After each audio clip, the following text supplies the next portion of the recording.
ในถ่ายอาทิตย์ผ่านมานี้โรงเรียนอนุบาลเด็กคำหูจัดพิธีเฉลิมฉลองวันที่1มิถุนายนพร้อมทั้งสรุปประจำปีและวางแผนการปี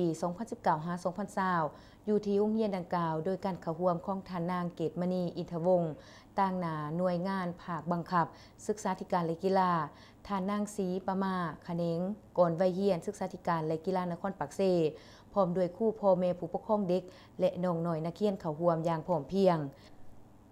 ท่านนางผู้เงินยุ้ยวณีมงษาหัวหน้าวิชาการโรงเรียนขึ้นผ่านประวัติโรงเรียนจากนั้นท่านนางมณีวรณ์บุญยวงศ์ผู้อำนวยการโรงเรียนได้ขึ้นผ่านบทสรุปของการเรียนการสอนของโรงเรียนเด็กคำหูในศกปี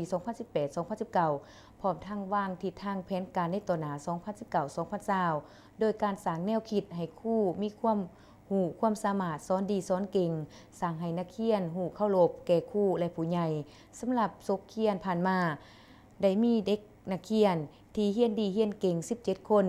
ดีเด่นหอบด้านมี5คนโดยได้รับทุนการศึกษาเรียนฟรี1เดือนท้ายพิธียังได้มีการมอบใบประกาศให้แก่นักเรียนที่จบอนุบาลสั้นปีที่3นำอีกด้วย